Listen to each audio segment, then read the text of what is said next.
साथ हम हाजिर हुए हैं। तो आज का टॉपिक है हमारे पास area and volume. Area and volume in double integral. तो सबसे पहले बेटा हमारे पास क्या होना चाहिए कि how we can find the area. कि एरिया फाइंड आउट करने का हमारे पास क्या तरीका था। एरिया तो हम कहते थे डबल इंटीग्रल रीजन कोई गिवन हो तो हमारे पास d a, this is the formula for finding the area of any double integral. Next हम कहते थे कि हमारे पास what is the value of d a. तो d a is equal to d x and d y. This is the area of volume, area of formula. And next volume,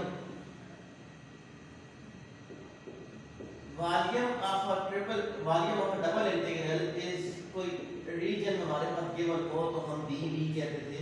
अब d v is equal to d x and d y. तो वो formula are same, simply हमारे पास क्या हो बेटा कि हम कोई कहते थे कि हमारे पास कोई भी कमरा है, फॉर एग्जांपल कि अगर हम इसका एरिया फाइंड आउट करें या इसका वॉल्यूम फाइंड आउट करें तो उसके लिए ये हमारे पास दो फार्मूला थे कि डबल इंटीग्रल के साथ हम उसका वॉल्यूम फाइंड आउट कर सकते थे। अब हमारे पास क्या था बेटा कि एक एग्जांपल करते हैं कि फाइंड द एरिया।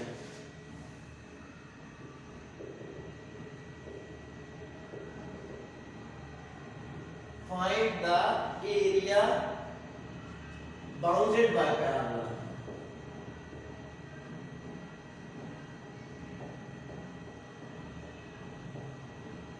कि हमारे पास एक एरिया फाइंड आउट करना है कि जो हमारे पास किसके साथ बाउंडेड बाय पैराबोला। पैराबोला की क्या वैल्यू थी, y is equal to x square and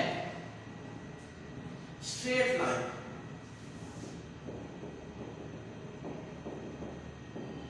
straight line थी हमारे पास, कौन सी स्ट्रेट लाइन थी, straight line y is equal to x plus 2 and area हमने फाइंड आउट करना था बेटा। तो सबसे पहले हमारे पास क्या होना चाहिए कि हम फाइंड आउट करना चाह रहे थे व्हाट इज द एरिया। तो अब हमारे पास f of x equal to x square था।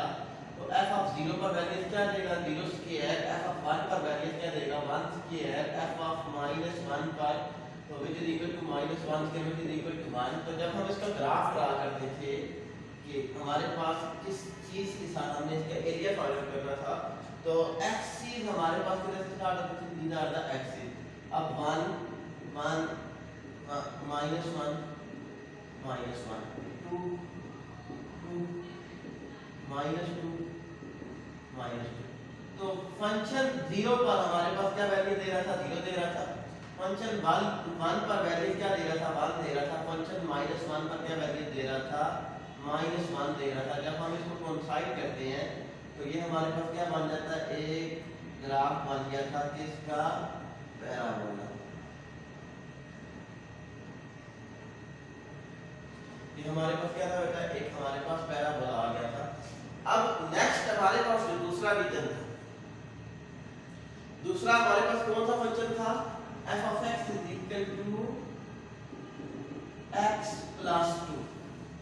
तो अब f of 0 पर वैल्यू क्या देगा, 0 plus 2 is equal to 2।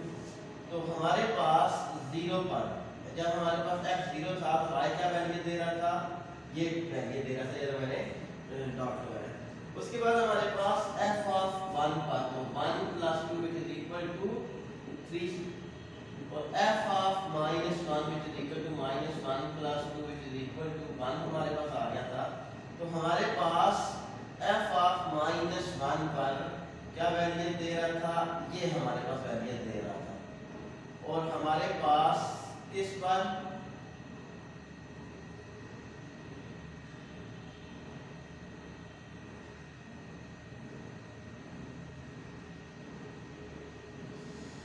अब हमारे पास एक ये वैल्यू दे रहा था, f of 0 पर वैल्यू क्या दे रहा था, 2 दे रहा था। और f of -1 पर क्या वैल्यू दे रहा था, जब x -1 था तो y हमारे पास क्या वैल्यू दे रहा था, 1 दे रहा था। और f of 1 पर हमारे पास क्या वैल्यू दे रहा था, कि ये वैल्यू हमारे पास दे रहा था 3। तो जब हमने इस ग्राफ को कोइंसाइड किया तो ये हमारे पास क्या बन गया था, दिस इज द एरिया।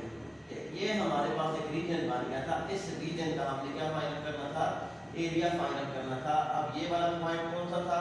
ये वाला पॉइंट था हमारे पास -1 और 1, और ये वाला पॉइंट कौन सा था हमारे पास? ये वाला पॉइंट था हमारे पास, ये किस पर वैल्यू दे रहा था कि 1, और हमारे पास कौन सी वैल्यू दे रहा था कि f ऑफ 2 पर वैल्यू क्या आ जाएगा? 2 + 2 = 4। तो ये हमारे पास वैल्यू दे रहा था बेटा कि इस कॉन्टेक्ट के लिए 3, ये हमारे पास 4, तो हमारे पास ये वैल्यू दे रहा था 2 और 4 वैल्यू दे रहा था। तो हम किस तरीके से इसका एरिया फाइंड आउट कर सकते थे? तो इसके लिए हमारे पास सबसे पहले हमारे पास फार्मूला क्या था? सॉल्यूशन इसका स्टार्ट करते हैं। सॉल्यूशन के लिए हमारे पास सबसे पहले क्या फार्मूला था कि हम कहते थे कि डबल इंटीग्रल, हमने डबल इंटीग्रल को सॉल्व करना था। तो डबल इंटीग्रल के लिए हमारे पास कौन सी वैल्यू थी? हमारे पास वॉल्यूम ऑफ फार्मूला, तो हमारे पास रीजन, तो अब हमारे पास किसकी इक्वल आ जाता है? डी ए, कि रीजन हमारे पास डी ए के इक्वल आ जाता है। तो अब हमें क्या फाइंड करना था बेटा कि हमारे पास सबसे पहले रीजन किसके इक्वल होता है? डी ए की वैल्यू हमारे पास d x d y equal आ गई। अब हमारे पास किसकी वैल्यू हमें चाहिए होती है कि अगर हम इसको सिंपली y dy और dx हमने लिख दिया, अब हमें y चाहिए। y की एक वैल्यू x की थी, एक वैल्यू x + 2 थी, तो हम इसको लिख सकते थे कि x² * x + 2। अब हमें वैल्यूज चाहिए x की। How I can find the values of x? तो अब हमारे पास y = x² and y = x + 2, y = x + 2 था, तो दोनों को इकट्ठा करके x = x + 2, x² - x - 2 = 0, तो x² - 2x + x - 2 = 0। तो अब हमारे पास क्या आ जाएगा? x अगर कॉमन लेंगे तो x - 2 + 1 कॉमन लेंगे, x - 2 = 0, तो x - 2 दोनों में से कॉमन था, तो x + 1 = 0, तो x - 2 = 0, x + 1 = 0। Here we will get x = 2 and x = -1। तो x की दो वैल्यू हमारे पास आ गई थी, x = -1, दो वैल्यूज को हम नीचे लिखते थे और हमारे पास दूसरी वैल्यू क्या आई थी? x = 2। तो ये तो हमारे पास क्या आ गया था? फार्मूला आ गया था कि हमने किस तरीके से अपने डेटा बनाए थे। अब इधर से देख लेना है कि हमारे पास ये चेंज दो पॉइंट थे हमारे पास, एक था हमारे पास -1 1 2, हमारे पास था 2 से 4। तो अब जिन पॉइंट्स पर चेंजिंग आ रही है, दोनों पर चेंज आ रही थी, मैंने क्या कहा था कि जिन पॉइंट्स पर हमारे पास चेंज आ रही है, तो इधर दोनों पर चेंज आ रही थी, तो हमने दोनों में से कोई भी पॉइंट्स रख सकते थे। तो अब सिंपल इसको सॉल्व करना था,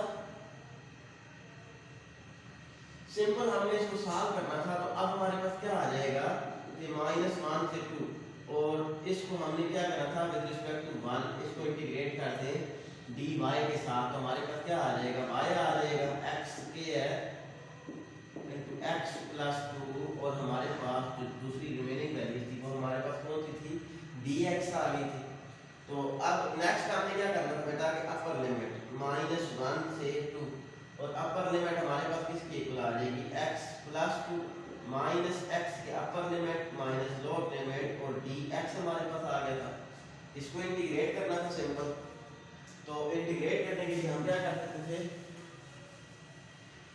कि जस्ट इसको इंटीग्रेट करना है -1 से 2 x dx प्लस -1 से 2 dx और -1 से 2 x² dx हमारे पास आ गया। तो x² / 2 -1 से 2 प्लस 2x -1 से 2 -x³ / 3 -1 से 2। तो अब हमारे पास upper limit minus into lower limit +2 * 2 - into -1 क्या आ जाएगा? +1 minus 1/3 into 2 cube minus into minus 1 cube. तो विच इज इक्वल टू हमारे पास क्या आ जाएगा 4/2 माइनस 1/2 प्लस 2 इंटू 3 तो 2 3 6 minus 1/3 into 2 power 3 2 2 4 4 2 8 2 multiply by 2 multiply by 2 2 4 4 2 8 8 minus 8 plus 1 so it is equal to 4/2 minus 1/2 plus 6 तो 9/3 minus 9/3 which is equal to तो हमारे पास क्या आ जाएगा 2 minus 1/2 plus 6 minus 3 तो LCM ले लेंगे 4 minus 1 plus 12 minus 6 हमारे पास क्या आ जाएगा minus 4 16 12 plus 4 16 minus 7 over 2 तो हमारे पास क्या आ जाएगा 11/2 this is the formula sorry 16 minus 7 तो हमारे पास 10 और 5 15 minus 9/2 ये हमारे पास क्या आ गया था this is the formula for finding area any two curve के कोई भी दो फंक्शन हमारे पास केवल हो उनका एरिया हम किस तरीके से फाइंड आउट कर सकते थे। अब नेक्स्ट है हमारे पास कि how we can find a volume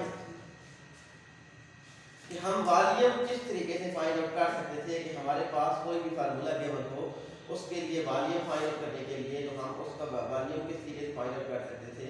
तो अब सबसे पहले आई होप कि ये आप लोगों को एग्जांपल भी समझ आ गई होगी और area and volume of double integral भी समझ आ गई है। नेक्स्ट हमारे पास टॉपिक था कि how can I find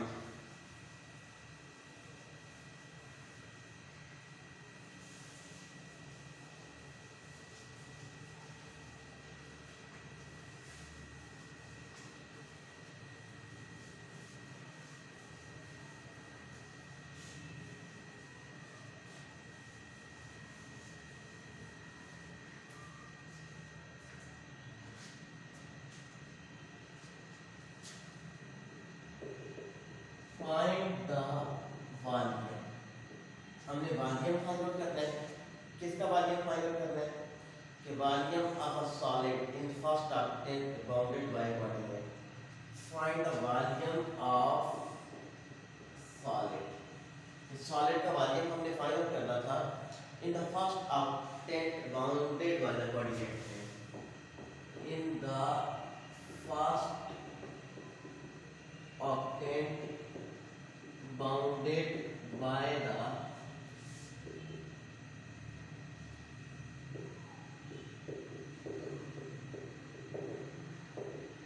coordinate plane। किस प्लेन में कोऑर्डिनेट प्लेन में हमारे पास बाउंड कर रहा है and the graph of the equations and the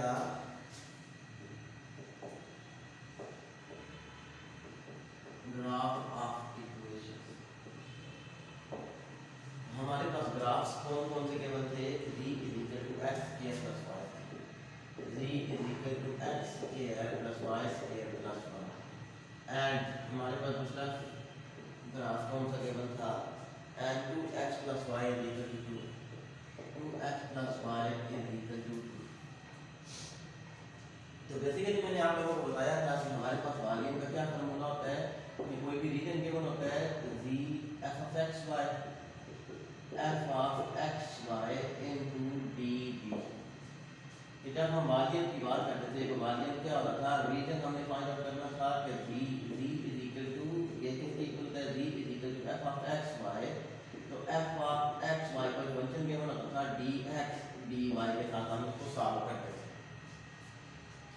ये हमारे पास किसका फार्मूला था इसका फार्मूला फॉर फाइंडिंग वॉल्यूम। तो dv भी हमारे पास dA के इक्वल है।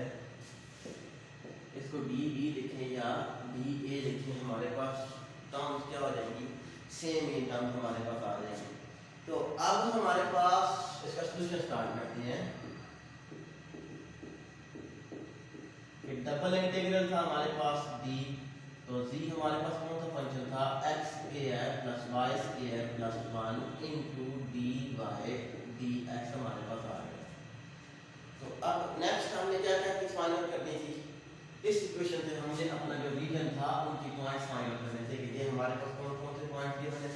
तो अब सबसे पहले हमारे पास क्या था कि x square plus y square plus 1।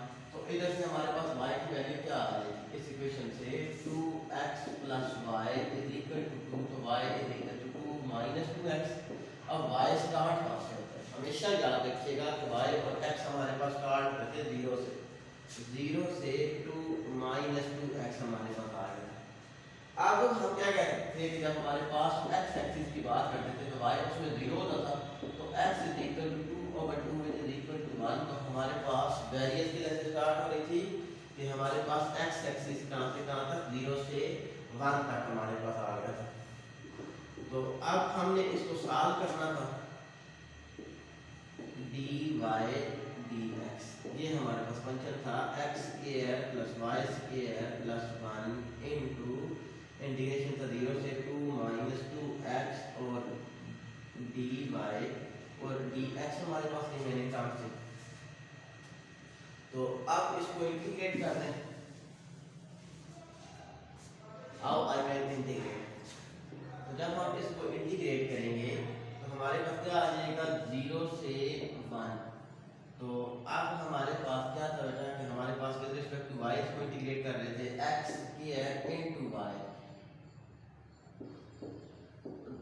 2 minus 2x अपर लिमिट माइनस लोअर लिमिट हम करेंगे बाद में y क्यूब बाय 3 0 से 2 माइनस 2x प्लस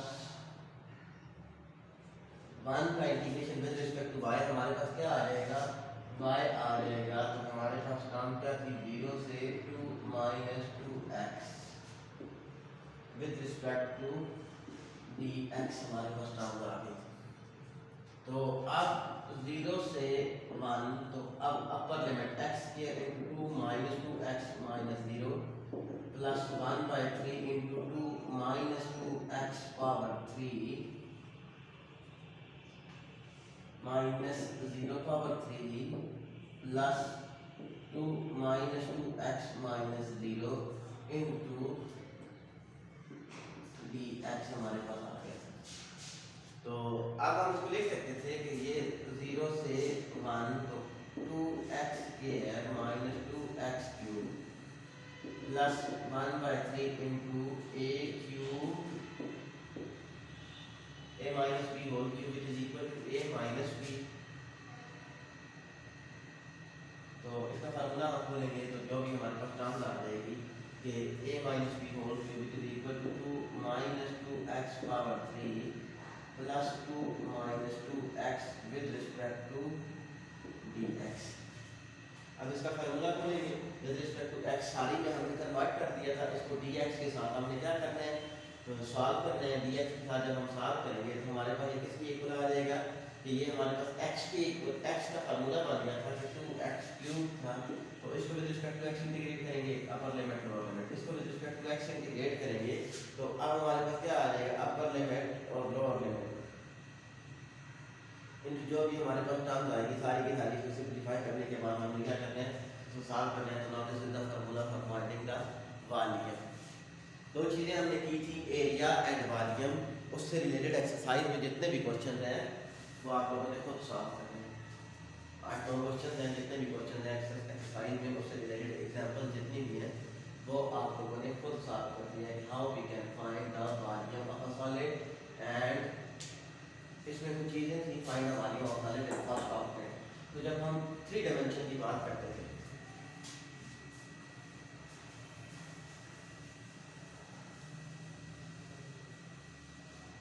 3 डायमेंशन की बात करते हैं तो हमारे पास क्या क्या आ जाता है कि ये हमारे पास x एक्सिस, ये हमारे पास y एक्सिस और ये हमारे पास 3 एक्सिस।